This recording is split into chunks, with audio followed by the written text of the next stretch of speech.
émission sympathique et symphonique ce soir. Classique. Et Un grand classique. Une émission qui va devenir Vous un ne grand croyez pas classique. si bien dire. On a le plaisir de recevoir deux grands amoureux de la musique. Gauthier Capuçon, merci d'être avec nous. Vous êtes l'un des violoncellistes les plus populaires au monde, en tête des ventes d'albums avec ce dernier né Émotion. Et vous serez en live streaming demain soir avec un concert sur la scène dont vous allez tout nous dire. À vos côtés, Christian Morin, merci également d'être avec nous. Isabelle, pardon. Ça fait plaisir de vous voir. On vous connaît évidemment, animateur télé, radio maintenant. Vous animez Tous Classiques sur Radio Classique tous les jours. Vous êtes comédien, également clarinettiste. Et vous publiez ce livre avec vos propres illustrations. Ça s'appelle Notes légères, drôle d'histoire de la musique classique. Et c'est publié chez Éditions First. Bon, oui, disons-le franchement, vous avez raison, David. En fait, vous êtes entre gens de Radio Classique. C'est une espèce d'invasion sur le plateau du Max ce soir. Vous l'avez imposé. Ça fait 3 ans. Ça fait 3 ans que vous en parlez. Claude David, ça. Ouais, bon, et l'occasion fait le larron, puisque vous avez tous les deux une actualité réjouissante, sympathique, qui fait du bien, et on en a éminemment besoin en ce moment. Est-ce que vous pourriez nous raconter l'un et l'autre quelles ont été vos premières émotions en référence au titre de votre album? Parce qu'émotion, on en vit pas mal en ce moment. C'est même les montagnes russes. Mes premières dans ma vie, vous voulez dire? Oui. Mes premières émotions dans ma vie, si je repense à ces premières années jusqu'à mes 10 ans, toutes ces émotions très fortes, elles sont avec mon violoncelle, mais en particulier avec mon premier professeur, qui s'appelle Augustin Lefebvre, qui est toujours, qui a été pour moi un professeur extrêmement important, qui avait bien sûr cette passion pour la musique et pour le violoncelle, mais qui savait la transmettre. Et chaque semaine, quand j'allais à mon cours de violoncelle, c'était vraiment le moment pour moi le plus important de la semaine. Quelle émotion précisément? C'était la joie. C'était la joie. C'est la joie. Céline a la joie. C'est ça, exactement, je ne le savais pas encore. Merci Léa. C'était la joie. Et puis, pour revenir à cette période qui est extrêmement difficile, qui est lourde, qui est déprimante, qui est angoissante, alors, toutes ces émotions-là de joie, de légèreté, elles nous manquent évidemment terriblement. Et j'ai l'impression, pour les rares concerts que j'ai pu faire pendant cette période, qu'en fait, on va chercher plus loin, de manière plus profonde, ces émotions. Alors, quand c'est une œuvre qui inspire ces émotions de légèreté, de bonheur, ça explose. Parce que voilà, on a tellement besoin de le dire, d'aller chercher ces émotions. Et à l'inverse, celles qui sont plus douloureuses, qui sont plus dures, même parfois violentes en musique, j'ai l'impression qu'elles explosent, comme si on avait besoin vraiment littéralement Elles de nous crier. transcendent. Ouais. Donc c'est assez intéressant. Bon, en même temps, si on pouvait s'en passer, ce serait bien aussi. Christian, vos premières émotions? Elles sont un peu similaires à celles de Gauthier. D'abord, mon professeur de clarinette. J'ai commencé assez tard. Je ne suis pas au niveau de la musicalité de Gauthier, moi c'est plutôt la partie jazz, mais ce professeur qui me disait « Attention, si vous travaillez bien vos cours, la semaine prochaine, petite surprise, et à 13 ans, j'ai pu découvrir Duke Ellington, Armstrong, et entendre des clarinettistes, et avoir déjà envie de faire pareil. Donc, ce qui fait que l'oreille se prêtait à cette écoute, et j'ai essayé de reproduire, j'ai commencé, et ensuite, j'ai eu le bonheur de jouer avec les gens que j'écoutais, comme Claude Luther, qui a longtemps joué aux côtés de Sidney Bechet. Et l'émotion était un peu la même après aux Beaux-Arts. C'était la joie aussi? La joie exactement la même? La joie exactement la même. Alors, pour revenir sur ce que disait Gauthier à l'instant, à propos de cette lourdeur du moment, je me demande comment nous allons tous réagir. Est-ce qu'on ne va pas un peu plus s'occuper des autres au moment où on va retirer tous nos masques? Vous croyez, vous? Mais je pense, parce qu'on ne voit plus du tout de sourire en ce moment. C'est au niveau des yeux, c'est très pincé, c'est très retenu. Quand on va se retrouver enfin les uns en face des autres, peut-être va y avoir aussi une chose qui va changer, parce que jusqu'à maintenant, quand vous rentrez dans un magasin et que vous dites « bonjour messieurs, dames », vous avez l'air d'un imbécile. Tout le monde se retourne en ce moment, ce qui vous arrive. Et qui parle. Et qui parle, voilà, exactement.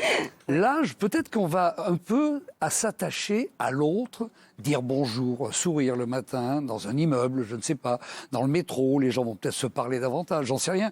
C'est un vœu pieux, on verra bien. Oui, mais il y a une forme d'optimisme. Ça ne va pas durer longtemps. Si on pouvait se retrouver en musique, en plus, ce serait génial. Ah ben ça, vous inquiétez pas, vous pouvez compter sur nous. Ce qui est intéressant quand on compare vos deux carrières, c'est qu'elles sont assez opposées. Vous, c'est la spécialisation. Très vite, il y a la spécialisation dans le violoncelle et vous êtes devenu un virtuose de votre instrument.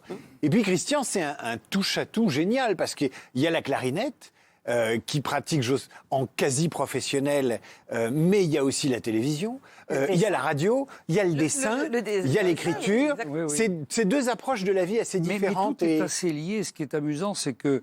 Alors, le métier de touche-à-tout, à une époque aussi, c'est une chose qui ne m'a jamais dérangé, mais on est dans un pays, Gauthier le sait, au niveau de la musique qu'il pratique, on aime bien vous mettre des étiquettes. Si vous êtes catalogué rouge, alors c'est très bien, je ne parle pas de politique, hein. Rouge, c'est très bien, mais si on fait un peu de vert, j'en avais parlé une fois avec une femme qui avait un sacré talent et de chanteuse et d'actrice et d'interprète, c'est Marie Laforêt. Ça gênait les gens qu'elle puisse avoir plusieurs activités. Mais est-ce que ça a changé? Non. Ça a changé Je ou ne pas? sais pas. C'est dans le regard des autres, en fait. Oui, Et c'est je ça. trouve qu'il y a deux angles différents. Moi, je vois chez les jeunes ce désir d'ouverture, de faire plein de choses, de rencontres, de projets, parce que c'est ça la musique aussi, ce sont les rencontres. Et alors, eux, c'est complètement naturel. Ils ont envie de le faire, mais ils sont quand même partagés avec ce que les collègues de leur milieu, de leur monde, évidemment. va dire. Et c'est ça souvent qui nous bloque. Alors que, pour reparler de radio classique, puisque c'est là où on se croise, je préparais une émission il y a quelques jours sur Leonard Bernstein. Leonard Bernstein, dans les années 60, 70. Alors aujourd'hui, évidemment, c'est un des plus grands musiciens qu'on ait connu au XXe siècle. Mais déjà dans ces années-là, il faisait de la musique classique, évidemment. Il jouait avec les plus grands, l'Orchestre Philharmonique de Vienne, plusieurs fois par an. Comédie musicale, il avait des shows à la télévision, il faisait rencontrer les différents univers classiques. Il jouait du pop. piano et il dirigeait bien des sûr, orchestres. il faisait toutes ces choses-là.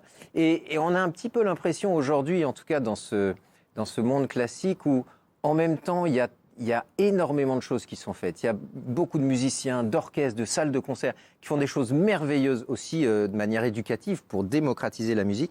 Mais en même temps, quand on sort un tout petit peu, et moi j'aime sortir du cadre, quand on sort un tout petit peu trop de ce cadre, une très belle citation que Rossini disait, qui a été reprise maintes fois, il disait il y a 3 catégories de gens qui n'aiment pas ce que vous faites. Il y a la première catégorie, c'est parce qu'ils aimeraient faire exactement la même chose que vous. Les jaloux. La deuxième sont ceux qui voudraient faire la même chose, mais complètement l'inverse. Et la troisième, c'est la grande partie des gens qui ne font tout simplement rien. Voilà, c'est les 3 critiques. J'ai trouvé que c'était assez amusant de voir Rossini dire ça. Mais donc aujourd'hui, je pense qu'il faut qu'on réussisse. Il faut que ça soit toujours en rapport avec ce que l'on ressent à l'intérieur, bien évidemment, d'un point de vue artistique. Mais pourquoi est-ce que un musicien classique ne pourrait pas rencontrer un musicien de jazz, un musicien pop, un musicien rock? La preuve, regardez cette rencontre entre le violoncelle. Mais il y a même et une la approche d'ailleurs clarinette. dans l'album que j'ai eu le plaisir de présenter sur notre bonne radio, mon cher David, l'album de Gauthier, il y a des approches du beau thème, La vie en rose, Eh ben, qui est magnifique. L'hymne à l'amour, L'hymne à l'amour, La vie en rose. l'hymne à l'amour, merci pardon. de me le servir La vie en sur un rose, ça plateau. sera le- On ça va sera le écouter prochain. et regarder ensemble le fabuleux clip d'ailleurs qui est magnifique de l'hymne à l'amour justement.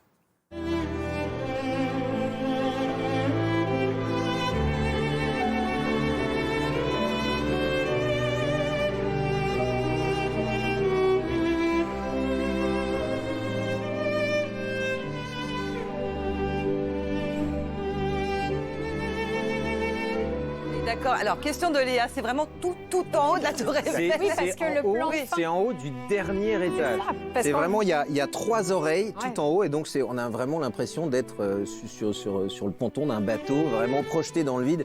C'était un cadeau extraordinaire de pouvoir faire C'était ça. quand C'était un rêve de gosse. Hein. Alors, à la sortie du premier confinement, mais la tour Eiffel était toujours interdite au public. Mais il y avait Donc, on a eu- l'ascenseur quand même ou on t'es a- monté à pied? on est monté en ascenseur. Par contre, quand on a terminé le tournage à 2h du matin, on est redescendu à pied. C'était l'expédition. Ça devait être vraiment vertigineux là Les pour le caméras- coup. ouais, non, Ouais. Isabelle, Léa et David, j'ai un autre point commun sur la Tour Eiffel. Avec Ah. Gauthier, ça, personne ne le sait. À la suite d'un pari imbécile pour faire une émission l'été sur Europe 1 il y a des années, on m'a dit pas chiche de monter jusqu'au 2e étage de la Tour Eiffel en jouant de la clarinette. Le pari était, j'avais un téléporte, c'est-à-dire que jour, j'étais- hein. Ah oui, en oui, oui. jouant.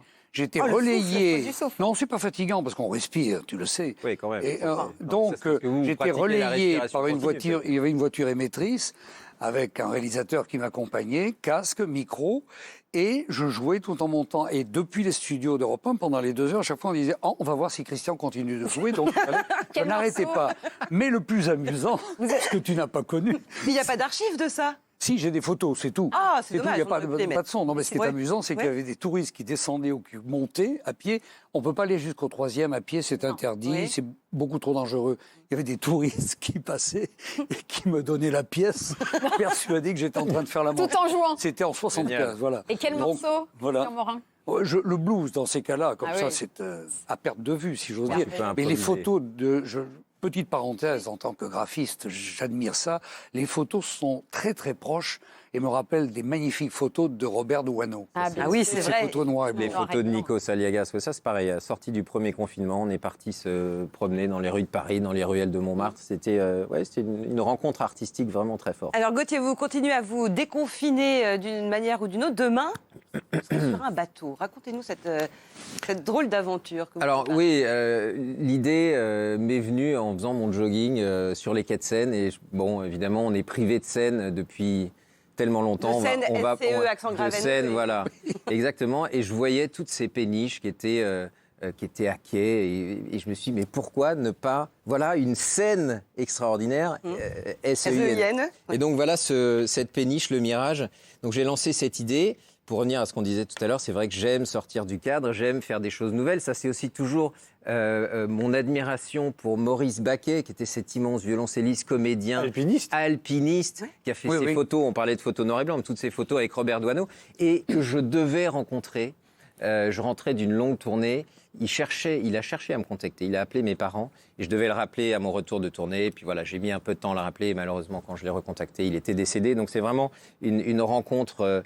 Voilà, je m'en voudrais toute ma vie de ne pas avoir eu cette chance de le rencontrer. Mais depuis tout petit, j'ai ces rêves d'emmener mon violoncelle un peu partout, que ce soit sur la Tour Eiffel, sur un glacier. Donc cette péniche, c'est vraiment... de l'eau, là. C'est une aventure nouvelle. Donc la péniche va être en croisière. On va évidemment avoir cette route. On va passer par la cathédrale Notre-Dame, la Statue de la Liberté, la Tour Eiffel. Voilà, quelques lieux emblématiques.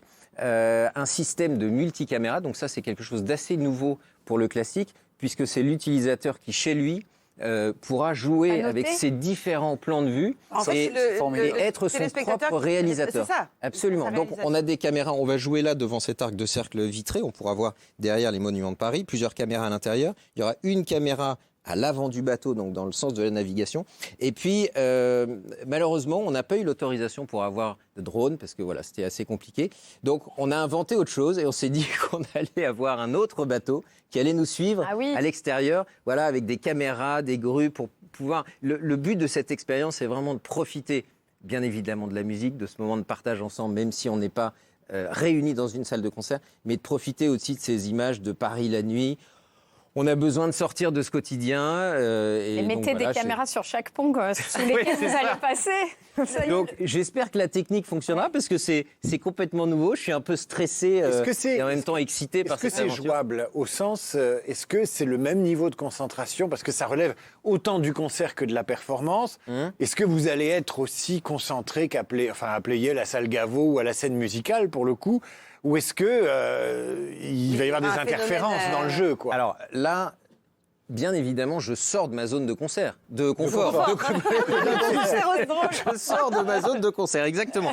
Je suis pas dans ma bulle, sur une scène que je connais, avec un public, voilà, où on sent l'énergie. Il peut y avoir des vagues, ça peut tanguer aussi sur la Non, mais scène. des vagues modestes, quand même. Il y a un roulis quand même. Non, le capitaine m'a dit qu'il n'y avait pas de problème, c'était assez soft. puis Donc, il je ne suis joue pas aussi. très inquiet pour ça. En revanche, Donc c'est ça une va. concentration différente tout d'abord parce que chaque œuvre, et c'est un programme assez long, il y a quasiment 2 heures de concert, donc chaque œuvre, je vais les présenter. Donc déjà, ça, c'est une mécanique.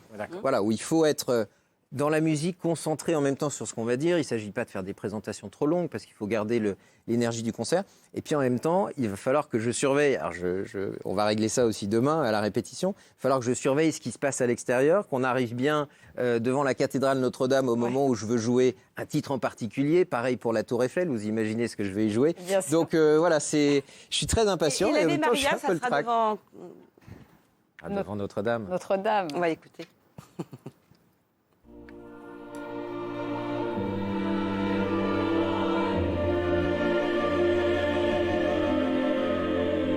C'est beau, ça. Et ça va être violoncelle seul. Violoncelle et piano. Il y a un piano. Pas de Jérôme cœur. Ducrot qui est dans l'album et qui a fait tous les arrangements. Oui. Ça, c'est Ça va faire du bien. Oui, ça Indéniablement. c'était un moment très émouvant, l'enregistrement. On a enregistré fin février, donc juste avant le premier confinement.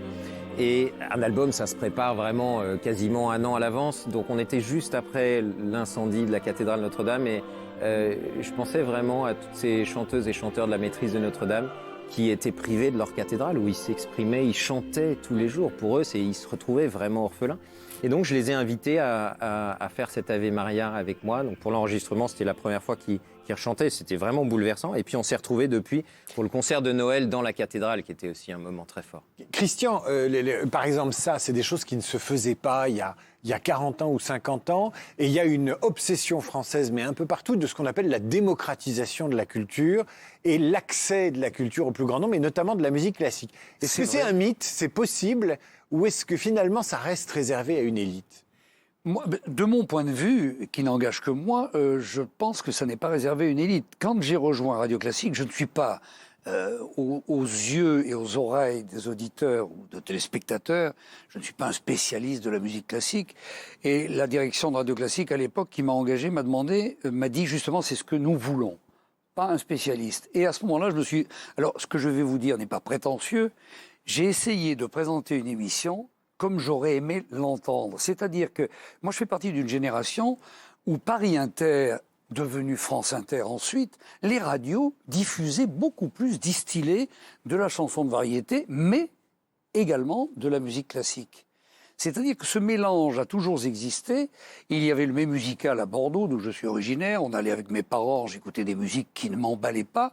Il y avait l'après-midi avec Georges Briquet. Je vous parle d'un temps que vous n'avez pas pu connaître, chers amis. Mais par exemple, il y avait sport et variété à la radio. On entendait des résultats de foot, on entendait de la musique classique et des chansons de variété. Le mélange était fait. Aujourd'hui, on a commencé à cloisonner un tout petit peu. C'est pour ça que je me suis penché, d'où cet album, sur des anecdotes autour de la musique classique. Et puis, je pensais que c'était très bien de ne pas trop être musicologue pour parler de la musique. Et je me suis mis à raconter les anecdotes autour de ces musiciens. Et à les dessiner. Et là, vous vous faites plaisir en rejoignant ce côté touche-à-tout, puisque vous avez toujours voulu finalement être dessinateur de presse. Mais vous savez, c'est une association normale entre le jazz, entre les beaux-arts, je participais à des émissions de radio à Bordeaux. Ce mélange il y avait un homme qui me faisait rêver, moi, c'était Jacques Chancel. Un mélange où il y avait tout ce que je pouvais aimer. Je me disais, la télévision, c'est un peu prétentieux. Mais aujourd'hui, je pense que talent quand j'ai rencontré des gens, j'en profite puisque Gauthier est là, je m'aperçois que tous ces musiciens dits classiques ont une résonance de quelqu'un de très sérieux pour chacun d'eux ou chacune d'elles. Ce sont des gens qui vivent comme vous et moi. On s'aperçoit que les grands compositeurs ont eu des problèmes d'histoire d'amour, d'alcool, d'argent, Donc on trouve aussi, si on gratte un peu, que ces gens, on peut les raconter d'une autre manière, et puis ça amène la musique d'une façon différente, et après c'est le partage. Et c'est ce que vous faites aussi, Gauthier, finalement, en choisissant, par exemple, Édith Piaf ou Léonard Cohen. Je pense que tout ça est une question d'équilibre aussi. C'est-à-dire que on est spécialisé d'une certaine manière dans un genre musical. C'est vrai que ce sont de longues années d'heures de travail, mais en même temps, elle s'adresse à tous. Donc, il ne faut pas que ça crée une barrière. Encore une fois, il y a beaucoup de choses qui sont faites, mais je pense qu'aussi, on peut faire encore plus pour aller à la rencontre de ces gens. Et c'est ce que j'ai cherché à faire l'été dernier. Talents pour une tournée un été Exactement. en France, c'est ça ? Ça, c'était une photo qui a été prise lors de la tournée de l'été dernier, un été en France, donc je suis parti à la rencontre dans ces villes et ces villages en France, en extérieur.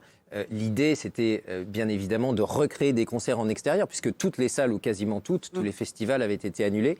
Et je me suis aperçu que cette démarche, bien sûr, on le sait tous, mais moi, c'est la première fois que je le vivais vraiment de cette manière et très forte. La démarche de se déplacer, d'aller dans ces petits villages, de jouer aussi pour ces gens et qui venaient au concert. Ces concerts étaient gratuits pour le public. Moi, il faut quand même rappeler que mes parents ont découvert la musique de cette manière. Il y avait des concerts gratuits tous les soirs au Festival des Arcs en Savoie. Peut-être que si ces concerts n'avaient pas été gratuits, jamais vous n'auriez touché à je n'en sais rien. Peut-être que je n'aurais jamais fait de musique. Donc, je pense que c'est très important. Et puis après, concernant le mélange des genres, entre guillemets, je pense que si si ces mariages, ces rencontres sont faites à la base par un réel désir artistique de deux personnes, de deux univers, de deux artistes qui ont simplement envie de partager, de se nourrir de l'expérience de l'autre.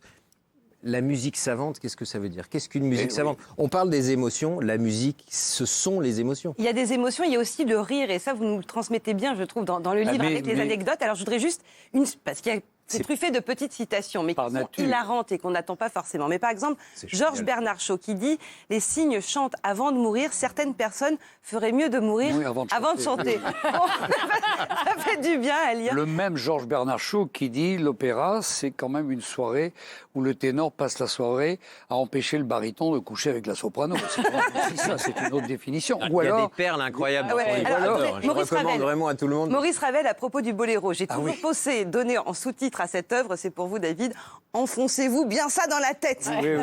Et c'est vrai, quand on écoute il y avait le boléro, Henri Janson qui disait l'opéra, c'est quand même un chanteur qui prend un coup de poignard dans le dos et qui se met à chanter pendant une demi-heure. C'est vrai. Et donc, il y a quelque chose de la notion de joie, mais aussi de rire, parce que le classique, tout le monde se rigidifie un peu. Quand on entend classique, on se dit, oh, ça va être là, ça. C'est l'image qu'on en a. Et oui. Parce que la musique classique n'est absolument pas comme ça. Ouais. Pardon ? Écoutez, vous avez David. C'est gentil. David Abiker, le soir dans son émission, ne s'empêche pas, ne se retient pas de sourire légèrement. L'avantage que nous avons, si on raconte, on apporte une petite légèreté, une anecdote, ou une humeur, ou un ton un peu plus badin, dirons-nous, ça n'empêche pas la qualité de la musique. Non, bien sûr. Si vous plaisantez que derrière c'est Karajan qui dirige le Philharmonique de Berlin, ça va très bien. Mais souvent à l'origine de la moitié des œuvres, il y a un chant populaire, un conte populaire, une inspiration très triviale, un noble ou un souverain qui veut de la musique pour se faire servir son rôti de porc à table. Oui, bien sûr, ça vient du peuple. Il y a beaucoup de choses très prosaïques à l'origine de la musique classique. Souvent, c'est une commande. Ils n'avaient pas de radio, donc il leur fallait un poste, une enceinte connectée, et donc il faisait travailler les compositeurs. Et c'est de la musique sacrée. Et le sacré était très quotidien et très populaire. Et les aventures qui peuvent arriver parallèlement à des gens très sérieux. Je parlais du Philharmonique de Berlin, Gerd Sefer, qui a été un corniste extraordinaire dans cet orchestre, mauvais caractère, pas très agréable avec ses camarades, mis à pied par Karajan 2 fois, mais réengagé quand même par Karajan, ce qui prouvait la qualité de ce monsieur. Un corniste. Au festival de Bayreuth, il faisait son entrée dans Siegfried de la coulisse. Et il arrive dans la coulisse, à un moment, avant de rentrer sur scène, et il voit une dame, je le raconte dans le livre, assise sur une chaise, une dame très bien mise, très élégante, d'un certain âge.